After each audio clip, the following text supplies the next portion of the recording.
Hello all. आज के इस लेक्चर में हम if else if statement discuss करने वाले हैं, जो कि एक सिलेक्शन स्टेटमेंट है।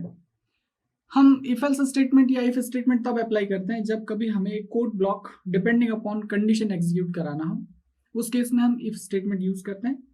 इफ स्टेटमेंट के 4 अलग अलग फॉर्म्स होते हैं, जैसे कि हम जानते हैं। उन्हीं में से एक फॉर्म है इफ एल्स इफ स्टेटमेंट। आइए देखते हैं इसका सिंटेक्स क्या है।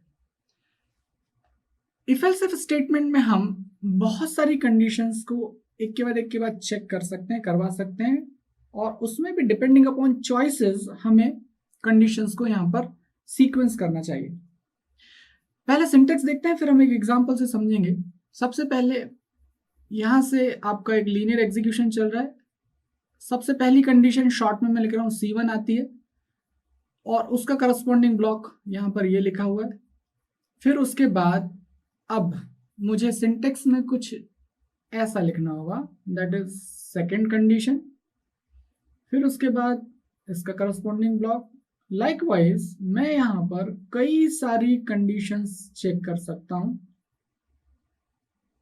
कुछ कंडीशंस में यहाँ लिखता हूं, let's say else if and Cn, that is up to n। और लास्टली मैं एक एल्स ब्लॉक यहाँ पर लिख देता हूं, this is the else block. So this is the general syntax to write if else if statement। इसके बाद भी यहाँ पर कुछ स्टेटमेंट एग्जीक्यूशन के लिए हो सकते हैं। अब यहाँ ये सिंटेक्स क्या कह रहा है या कैसे एग्जीक्यूशन होता है, उसके बारे में हम लोग यहाँ पर डिस्कशन करेंगे। सबसे पहले जो कंडीशन C1 है ये चेक की जाएगी। यदि ये कंडीशन ट्रू होती है तो उसका करस्पॉन्डिंग इफ ब्लॉक एग्जीक्यूट होगा। और अब ध्यान से सुनिए, इसके बाद जितनी भी कंडीशंस लिखी गई है इनमें से कोई भी कंडीशन चेक नहीं होगी, ना ही एल्स एग्जीक्यूट होगा, और अब आप सीधे बाहर आ जाएंगे। फिर से एक बार रिपीट करते हैं, यदि कंडीशन C1 ट्रू होती है तो उसका करस्पॉन्डिंग ब्लॉक एग्जीक्यूट होगा, और अब आप सीधे बाहर आ जाएंगे। आगे की कोई भी condition will not be even checked, check भी नहीं की जाएगी, ना ही एल्स एग्जीक्यूट होगा, और जो प्रोग्राम पॉइंटर है वो इफ एल्स इफ से बाहर हो जाएगा। लेकिन मान लेते हैं ये जो कंडीशन C1 है ये फेल हो जाती है, उस केस में ये ब्लॉक एग्जीक्यूट नहीं होगा।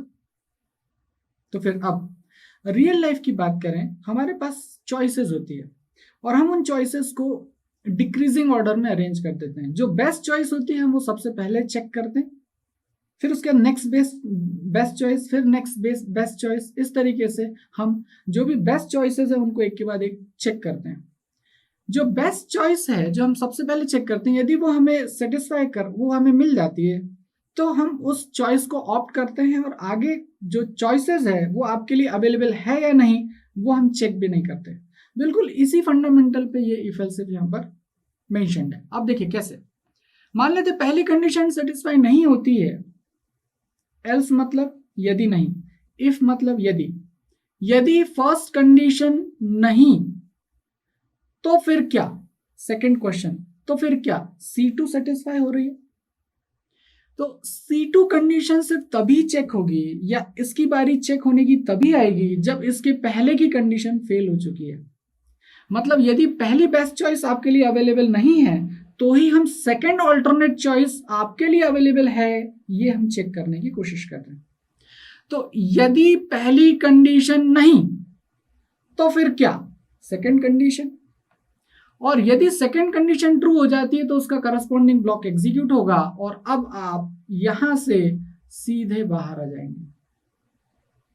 आगे की कोई भी कंडीशन चेक नहीं होगी, ना ही एल्स एग्जीक्यूट होगा, और प्रोग्राम पॉइंटर बाहर। इस तरीके से सारी कंडीशंस एक एक करके चेक की जाएगी। लेकिन ध्यान रहे, हर अगली कंडीशन तभी चेक की जाएगी जब पिछली कंडीशन फेल हो। जैसे C2 से तभी चेक की गई जब C1 क्या थी, फेल। आगे चलते हैं। मान लेते हैं इस बार C2 भी फेल हो गई तो उसका करस्पॉन्डिंग ब्लॉक एग्जीक्यूट नहीं होगा। उस केस में अब किसकी बारी आएगी, C3 की। लेकिन फिर से वही बात, C3 की बारी तभी आएगी जब C2 क्या हो चुकी है, फेल। और ऑब्वियसली C2 की बारी तब आई थी जब C1 फेल हो गया था। आगे चलते हैं। मान लेते हैं C3 कंडीशन चेक होती है और यदि वो सेटिस्फाई हो जाती है तो उसका करस्पॉन्डिंग ब्लॉक एग्जीक्यूट होगा, और अब आपका प्रोग्राम पॉइंटर सीधे बाहर। आगे की कोई भी कंडीशन चेक नहीं होगी, ना ही एल्स एग्जीक्यूट होगा। इस तरीके से हम आगे तक जाएंगे। तो यहां पर हमें दो बातें अभी तक समझ में आई है। वो क्या, हर अगली कंडीशन से तभी चेक की जाएगी जब पिछली कंडीशन फेल्ड थी। ये पहली बात। दूसरी बात, यदि कोई भी कंडीशन शुरुआत करें, पहली कंडीशन से शुरुआत करें, यदि कोई भी कंडीशन सेटिस्फाई होती है तो उसका करस्पॉन्डिंग ब्लॉक एग्जीक्यूट होगा। आगे की कोई भी कंडीशन इवन चेक भी नहीं की जाएगी, ना ही एल्स एग्जीक्यूट होगा, और प्रोग्राम पॉइंटर सीधे बाहर आ जाएगा, इफ एल्स स्टेटमेंट से बाहर। तो ये दो बातें अभी तक हमें क्लियर हो चुकी है। इसके बाद आगे चलते हैं। ऐसा सिनेरियो कब तक चलेगा? कंडीशन एन तक। और मान लेते हैं C1 से लेकर Cn तक कोई भी कंडीशन सेटिस्फाई नहीं हुई, सारी कंडीशन फेल है, सारी कंडीशन फेल है। सिर्फ तब यहां पर कौन एग्जीक्यूट होगा? एल्स एग्जीक्यूट होगा, और एल्स एग्जीक्यूट होने के बाद प्रोग्राम पॉइंटर से आप बाहर हो जाएंगे। तो यहां पर तीसरी बात हमें समझ में आई कि एल्स कब एग्जीक्यूट होगा। तो बात यह है कि एल्स सिर्फ तब एग्जीक्यूट होगा जब फर्स्ट से लेके एन तक या जितनी भी कंडीशन हो उसमें से कोई भी कंडीशन सेटिस्फाई नहीं होती है।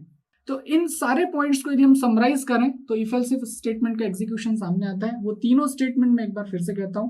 पहला statement, if any of the condition is true then the corresponding block will be executed, no further conditions will be checked, neither the else will be executed, and the program pointer will be out of if else if statement. यदि कोई भी condition satisfy होती है, कोई भी, तो उसका corresponding block execute होगा। आगे की कोई भी कंडीशन चेक भी नहीं की जाएगी, ना ही एल्स एग्जीक्यूट होगा, और program pointer if else statement के बाहर। ये था पहला स्टेटमेंट। दूसरा statement, each next condition will be checked only if the previous is failed. हर अगली कंडीशन तभी चेक की जाएगी जब पिछली कंडीशन फेल्ड थी। जैसे हमने देखा था C2 तभी चेक हुई थी जब C1 क्या थी? फेल्ड। C3 तभी चेक हुई थी जब C2 फेल्ड थी। इस तरीके से। So that is the point. Now third point क्या था कि एल्स ब्लॉक तभी एग्जीक्यूट होगा जब सारी कंडीशंस फेल हो चुकी हो।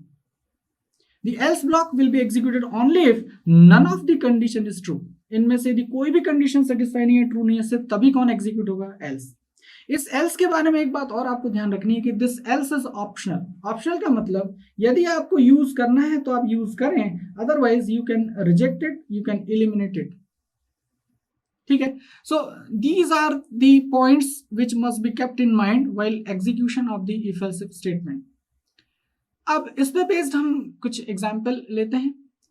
जो एग्जाम्पल हमने इफ स्टेटमेंट के लिए लिया था वही एग्जाम्पल मैं इफ एल्स इफ स्टेटमेंट के लिए भी लेता हूं। जैसे कि यदि कोई नंबर आपको दिया जाए और पूछा जाए कि ये चेक करके बताइए कि नंबर पॉजिटिव है, नेगेटिव है या जीरो है, तो यहां पर हम इफ एल्स इफ यूज कर सकते हैं। कैसे देखते हैं। तो मैं यहां पर मेन फंक्शन लिखता हूं, उसके पहले hash include statement, that is hash include iostream .h, and now starting with main function एक वेरिएबल डिक्लेयर कर लेते हैं int num, ask the value। सो यहां पर मैं एक मैसेज फ्लैश करता हूं, that is C out enter a number, और उसके बाद मैं एक नंबर इनपुट करा लेता हूं, दैट इज नंबर आ गया। Now let us check. अब यहाँ इफ एल्स इफ हम कैसे लगा सकते हैं? पहले तो देयर आर थ्री चॉइसेस। तीन में से जो बेस्ट चॉइस है आपको लगता है वो आप पहले चेक कर लीजिए। मान लेते हैं मैं पॉजिटिव चेक करता हूँ, तो यदि नंबर पॉजिटिव हुआ तो पॉजिटिव मैसेज आ जाएगा। उसके बाद मुझे आगे की कोई भी कंडीशन चेक नहीं करनी, जैसे कि वो नेगेटिव है क्या, वो जीरो है क्या, क्योंकि कोई एक चीज जो पॉजिटिव थी, जो बेस्ट चॉइस थी आपकी, वो सेटिस्फाई हो चुकी है। मान लो वो नंबर पॉजिटिव नहीं हुआ, तब हम चेक करेंगे अब वो पॉजिटिव तो नहीं रहा, क्या वो नेगेटिव है। यदि नेगेटिव हुआ तो नेगेटिव प्रिंट हो जाएगा, और अदरवाइज जीरो तो वो है ही। तो इस तरीके से हम यहाँ पर इफ एल्स इफ स्टेटमेंट लगा सकते हैं। तो मैं यहाँ चेक करता हूँ कि if num is greater than zero, तो मैं यहाँ एक मैसेज फ्लैश करा देता हूँ, that is C out that num whatever is the num is positive. ठीक है, मान लेते हैं वो नंबर पॉजिटिव नहीं है, तो फिर क्या, वो नेगेटिव है। तो कुछ इस तरीके से मुझे इसको लिखना होगा, num लेस देन जीरो, और यदि नंबर लेस देन जीरो है तो जीरो प्रिंट हो जाएगा, that is num is negative, sorry zero नहीं, negative. And then lastly it will be zero. So यहां मैं लिख देता हूं C out num is 0. Now see the execution. इसका execution हम लोग देखते हैं अभी. Again we'll take 3 different test cases. So first number मान लेते हैं 5 है. उस केस में क्या होगा? 5 greater than 0 condition is satisfied. This condition is satisfied. Message आएगा number is positive. और अब चूंकि ये कंडीशन सेटिस्फाई हो चुकी है, इफ एल्स इफ के हिसाब से आप सीधे बाहर आ जाएंगे. आगे की कोई भी कंडीशन चेक नहीं होगी, ना ही एल्स एग्जीक्यूट होगा. So I think this is better as compare to if. यदि हम इसी प्रोग्राम के लिए इफ जो हमने लिखा था उसमें तीनों ही इफ कंडीशन चेक हुई थी, तीनों ही इफ कंडीशन चेक हुई थी, चाहे नंबर पॉजिटिव है, नेगेटिव है या 0 है. लेकिन यहाँ ऐसा नहीं होगा. यहाँ यदि पहली चॉइस, बेस्ट चॉइस यदि आपकी सेटिस्फाई हो गई तो ये सबसे इफिशिएंट होगा, जिसमें कि पहली बार में ही कंडीशन ट्रू हो गई और आगे की कोई भी कंडीशन चेक नहीं हुई, जिससे आपका टाइम भी बचेगा. चलिए सेकंड केस की बात करते हैं. मान लेते हैं नम की वैल्यू यहाँ पर आ जाती है -5. उस केस में क्या होगा? तो यहाँ -5 ग्रेटर देन 0 कंडीशन फेल हुई. चूंकि ये कंडीशन फेल हुई तब जाके इस कंडीशन की बारी आएगी, जैसे कि हम डिस्कशन कर चुके हैं. तो next condition will be checked if the previous is failed. अब नंबर पॉजिटिव नहीं, इफ लिखा है यदि नंबर पॉजिटिव नहीं तो फिर क्या? लेस देन 0 है, मतलब नेगेटिव है. तो इस केस में ये कंडीशन सेटिस्फाई हो जाएगी, मैसेज आएगा नम इज नेगेटिव, तो यहाँ पर मैसेज आ जाएगा नेगेटिव. तीसरा केस लेते हैं. हाँ एक चीज और, जब ये कंडीशन सेटिस्फाई हो गई तो अब ये एल्स एग्जीक्यूट नहीं होगा. तीसरा केस मान लेते हैं नम 0 है. उस केस में क्या होगा? देखिए 0 ग्रेटर देन 0 कंडीशन फेल. यदि नंबर 0 से बड़ा नहीं तो फिर क्या? नंबर 0 से छोटा है नहीं तो वो 0 तो होगा ही होगा. तो यहां पर एल्स में आएंगे और यहां पर मैसेज आ जाएगा इट इज 0. एक चीज और, ये जो एल्स है, इस एल्स ब्लॉक को इफ एल्स इफ के रेफरेंस में यदि हम बात करें तो this is a sort of, जिसको हम कहते हैं ना मजबूरी, ये वो पार्ट है जहां आपके पास बहुत सारी चॉइसेस है. उसमें एक ऐसी केस भी होती है जहां पर आपको वो सारी चॉइसेस यदि आपके लिए अवेलेबल नहीं है तब आपको मजबूरी में कुछ डिसीजन लेना पड़ सकता है. वो मजबूरी वाला डिसीजन आप एल्स में रख सकते हैं. जितनी चॉइस बेस्ड डिसीजन है उनको आप इफ में मेंशन कर दीजिए, और यदि इनमें से कोई भी चॉइस आपके लिए सेटिस्फाई नहीं होती है तो उस केस में आप अपने आप एल्स में जाएंगे और वहां जो भी आपके लिए अवेलेबल होगा वो आपके लिए एग्जीक्यूट हो जाएगा. तो इस तरीके से हम इफ एल्स इफ को लिखते हैं और इसके थ्रू प्रोग्राम्स को एग्जीक्यूट करा सकते हैं. नेक्स्ट क्लास में हम नेस्टेड इफ एल्स के बारे में डिस्कशन करेंगे. Thank you.